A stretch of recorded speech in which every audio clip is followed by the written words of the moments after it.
And Dr. David Dow's lawyer, the fellow who got dragged off the United Airlines flight, held a rather lengthy press conference this morning. It was covered by all the networks. And the story, the plot thickens, as they say, or the story actually, fills out. He was, in fact, a physician. He's 69 years old. He was on his way home because he had patients to see in the morning. His wife is a physician, and she had patients to see the next day. They have 5 children. 4 of them are also physicians. Although, that almost comes across as some sort of classist argument, like, well, why didn't they pick out some guy who just looked like he was homeless and drag him off the plane, right? Really, we all, whether we're doctors or not, should have, should be treated with respect by an airline. And frankly, any company that wants our business, but particularly ones that are participating in what is associated with the commons. You and I pay the taxes that fund the air traffic control system that makes it possible for United Airlines to make a buck. You and I pay through our taxes to build the airports and the runways that make it possible for United Airlines and every other airline to make a buck. And let's keep in mind, this is not, in my opinion, I fly a lot. I have in just 2 airline frequent flyer programs over 3.5 million lifetime miles, plus God only knows what elsewhere. I mean, I used to fly. Louise and I used to own a travel agency. And boy, have things changed since 83, 86, when Louise and I owned Spurbury Travel. And and the airline industry actually worked really hard to make their customers happy because there was actually competition. I mean, there were dozens of airlines. There's lots of competition. But what happened, this guy, when Saigon fell in 1974-75, he was on a boat. He fled South Vietnam, fleeing the communists who wanted to kill him.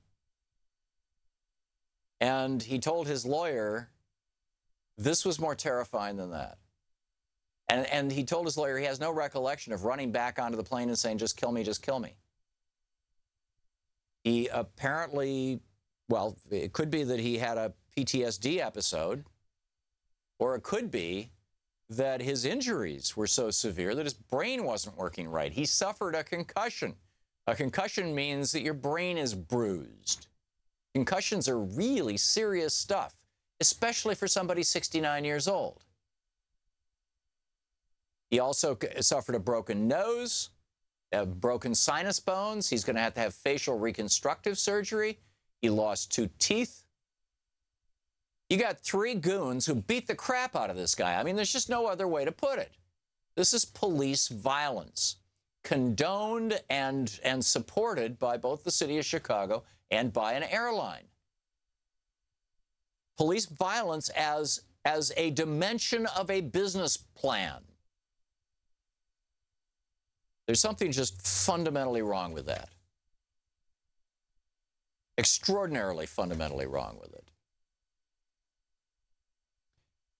There was an interesting piece published over at curiosity.com about empathy. The people who run the airlines tend to be multimillionaires, certainly millionaires. I think Oscar, the guy who runs United, I think he makes $50 million a year. I could be wrong. I've seen that in a couple of news stories, but it might just be somebody throwing a number out. But I guarantee you, the guy's doing well. Thank you very much. And wherever he came from, he was doing well. The CEO class takes care of themselves. They take care of their own. And it's not just the CEO class. It's just this whole upper management thing. People in upper management in American business, by and large, 30, 40 years ago, before Reagan changed corporate culture in America by changing the laws that had to do with corporate executive compensation. Used to be you couldn't compensate executives with stock. And so people literally, I mean, when Reagan came into office in 1980, the average time that the average CEO had been with the company that he was the CEO of, or in the rare she, was 30 years. And a typical CEO had been with their company 30 years, and most of them had literally worked their way up from the bottom. That is no longer the case. It used to be that the CEO had a series of constituencies to whom the CEO answered. There was the local community. There were the employees. There were the stockholders. There was the company itself as an institution. And, well, I guess that's pretty much it. What am I missing? The product, I suppose, you could say, an obligation to produce a good product. So those were the goals. And Reagan said, well, it wasn't just Reagan. I mean, it was a whole bunch of billionaires around Reagan who said, we want CEOs. We're the stockholding class, right? The vast majority of stock in the United States is owned by a very small number of very wealthy people. Yes, we have a lot of people who own stock in the United States because of 401ks and IRAs and things that Reagan started in order to destroy pensions and pave the way for the destruction of Social Security. But the fact of the matter is most stock is actually owned by a small number of very wealthy people.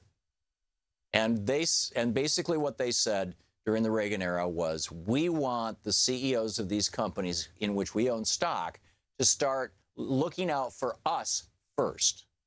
We want these CEOs to say, to hell with the local community. It doesn't matter if we're gassing people downwind with our coal-fired power plant. To hell with the local community. To hell with the customers. If we can sell them cheaper crap and make more profit for our stockholders, we'll do that. To hell with our employees. We'll steal their pensions. We'll do away with their unions. We'll cut their wages. This is what the stockholders wanted the CEOs to say. To hell with the institution of the company itself. The company can simply be, broken up or sold off. It can be acquired by somebody else. We don't want our CEOs to have loyalty to the institution of the company, and to hell with the with the company. Well, I guess I've kind of summarized the whole thing.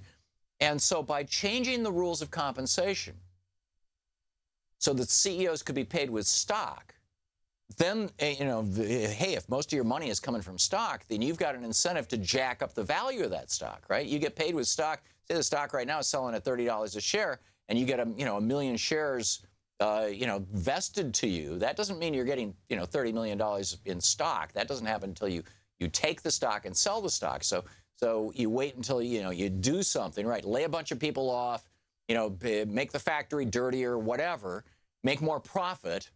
Pack more people on the airplanes, make more profit. Once you've made more profit, the stock goes from $30 to $35. Then you exercise your option and sell it, and you make $5 profit on every single share you made. It's total short-term thinking. And that has come to completely dominate American business. Now, who thinks like this? People who lack empathy. And I'm not talking the old, it's sociopaths. It goes beyond that.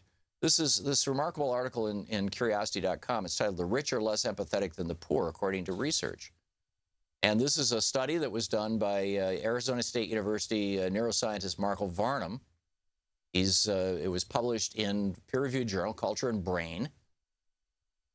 And basically what he found, and he was doing all kinds of, EEGs and all kinds of studies and things, to find out how people perceive their own social class, and then how they react to people in distress. And the higher people were in the income category, in the social class category, in the income category, the less empathetic they were. Now, there's actually an evolutionary reason for this, although the reason would be it would be kind of flipping upside down what I just said, which would be that the lower somebody is on the socioeconomic scale, the more empathetic they are. And the evolutionary reason for that, the evolutionary reason why people at the bottom of the social or economic ladder, or people who have come from the bottom of the social and economic ladder, like, for example, a Vietnamese refugee like Dr. Dow, might be more empathetic than somebody who was born in a silver spoon in their mouth and ends up as a CEO is because the impact, the actions of people around them have greater impact on them. They're more likely to be the victims, basically, of the wealthy and powerful. And so empathy is a way of kind of calibrating your environment. What's going on around me? What do I need to know? How do I need to interact and react with this and with these people and that sort of thing? So I think that, these business changes that Reaganomics brought us have created a change in our business culture. And now we've got this self-reinforcing loop where the CEO and management class has become its own thing. And you basically have to, go to the best schools and get your MBA from Wharton and that kind of thing. And of course, that means you came from a wealthy family by and large. And it means that those are the goals you're setting yourself, is to be at the top of the social class. And so then we have this lack of empathy in our business culture. And the net result of that is that all of us get treated like crap by our vendors, whether it's your internet service provider, whether it's your phone company, whether it's your bank, whether it's your local supermarket, whether it's your airline. We need a fundamental change in how this stuff is happening. And by the way, this has totally infested and infected the Republican Party. We've got this Republican congressman who held a town hall the other day and said, "Bull crap, you don't pay my salary." Say what? I want to get into that in just a minute.